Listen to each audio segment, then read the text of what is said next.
کامیابی کے حصول کے ذرائع کیا ہے؟ کسی بھی شخص کو کامیابی ملی ہے تو وہ عطا فرمانے والا اللہ ہے۔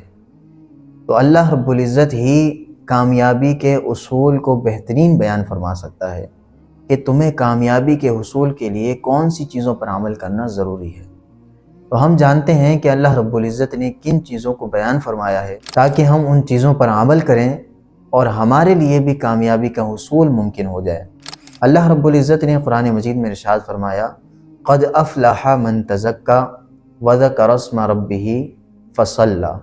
اس آیت مبارکہ میں 3 چیزیں اللہ رب العزت نے بیان فرمائی ہے۔ اگر کوئی شخص کامیابی چاہتا ہے تو یہ 3 چیزیں اللہ رب العزت نے بیان فرمائی ہیں۔ پہلی چیز تزکیہ نفس ہے۔ تزکیہ نفس یعنی باطنی پاکیزگی۔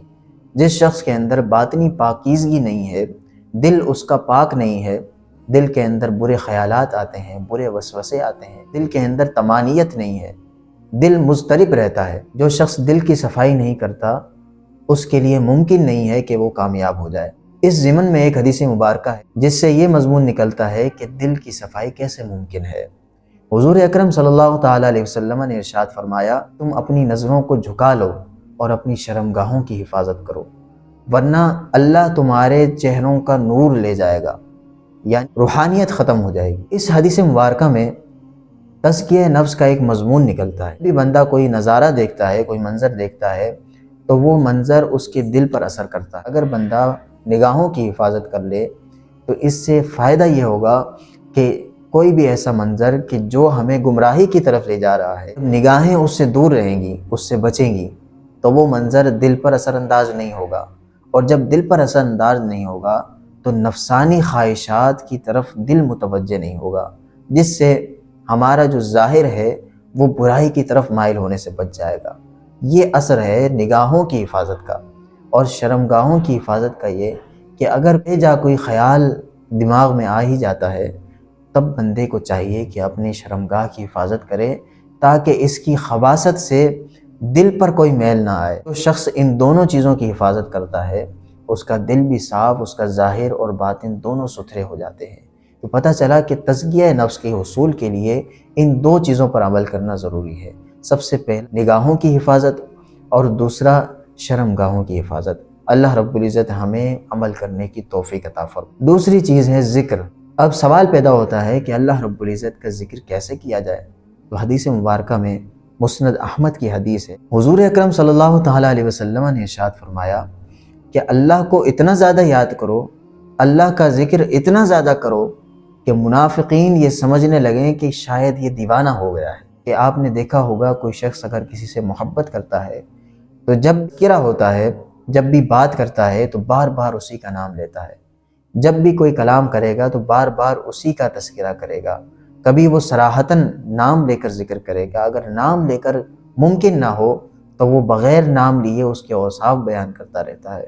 بعض اوقات بندہ کسی سے محبت کرتا ہے تو چاہتے نہ چاہتے دماغ میں اسی کی باتیں، اسی کے تصورات، اسی کے خیالات چل رہے ہوتے ہیں۔ تو مقصد یہی ہے، حضور اکرم صلی اللہ تعالیٰ علیہ وسلم کی اس حدیث مبارکہ کا مفہوم یہی ہے، جب بات کرے تو اللہ کی بات کرے، جب یاد کرے تو اللہ کو یاد کرے، عبادت کرے تو اللہ رب العزت کی عبادت کرے۔ حقیقتاً ذکر یہی ہے کہ بندے کا دل اللہ رب العزت کے ذکر میں مشغول رہے۔ مثال کے طور پر جب کھانا کھائے، ہر نوالے میں وہ یہ خیال کرے کہ اللہ رب العزت نے مجھے طاقت دی، مجھے رزق حلال دیا، مجھے کھانے کو ہضم کرنے کی طاقت دی، مجھے کھانا چبانے کی طاقت دی، دانت دیے، پھر اس نوالے کو تر کرنے کے لیے منہ کے اندر لعاب دیا۔ یہ سارا جو سسٹم ہے، سارا جو انتظام ہے وہ اللہ رب العزت کے لیے تیار کیا ہے۔ جب بندہ ایک کھانا کھانے کے اس عمل میں اتنا زیادہ اللہ کو یاد کرے، اس کا ہر لمحہ اللہ رب العزت کے ذکر میں شامل ہو جائے گا۔ اور بھی بہت سارے طریقے ہیں، مگر مختصر یہ کہ کوئی بھی کام کریں، کوئی بھی عمل کریں، اللہ رب العزت کی بارگاہ کی طرف دل کو متوجہ رکھیں۔ ایک محاورہ ہے کہ دست بکار دل بیار، ہاتھ کاموں میں مشغول ہو اور دل اللہ رب العزت کی یاد میں مشغول ہو۔ جب اللہ کی یاد میں دل مشغول ہوگا تو ہر وہ لمحہ جس لمحے میں دل اللہ کی یاد میں مصروف رہا وہ ذکر میں شامل ہو جائے گا۔ اس کے بعد اللہ رب العزت نے تیسری چیز کو فرمایا، نماز۔ جو شخص نماز پڑھتا ہے تو سمجھو کہ کامیابی کی چابی اس کے ہاتھوں میں ہے۔ نماز کے بارے میں ایک اور آیت مبارکہ ہے کہ ان الصلاۃ تنہی عن الفحشاء والمنکر، بے شک نماز بے حیائی اور برے کاموں سے روکتی ہے۔ نماز وہ ہوگی کہ جو برے کاموں سے روکے اور بے حیائی کے کاموں سے روکے۔ اگر نماز بے حیائی کے کاموں سے اور برے کاموں سے نہیں روکتی تو سمجھ لیں کہ یہ جو ہم پڑھ کے آئے ہیں یہ نماز نہیں ہے۔ اب سوال پیدا ہوتا ہے کہ نماز پڑھنے کا صحیح طریقہ کیا ہے؟ اس ضمن میں ایک حدیث مبارکہ ہے جس کو حدیث جبریل بھی کہا جاتا ہے کہ حضور اکرم صلی اللہ تعالیٰ علیہ وسلم کی بارگاہ میں جبریل امین حاضر ہوئے اور ایک یہ بھی سوال کیا کہ مل احسان، حضور احسان کیا ہے؟ تو آپ نے ارشاد فرمایا اللہ رب العزت کی عبادت اس طرح کرو گویا کہ تم اسے دیکھ رہے ہو، اور اگر یہ خیال پیدا نہیں ہوتا تو یہ خیال پیدا کر لو کہ اللہ رب العزت تو تمہیں دیکھ رہا ہے۔ نتیجہ یہ نکلا کہ جب بھی نماز پڑھی جائے تو اس خیال سے پڑھی جائے کہ گویا کہ میں اسے دیکھ رہا ہوں، کہ میں اللہ کو دیکھ رہا ہوں۔ اگر یہ خیال نہیں آتا، یہ ممکن نہیں ہوتا، تو کم سے کم اتنا خیال ضرور ہونا چاہیے کہ اللہ رب العزت مجھے دیکھ رہا ہے۔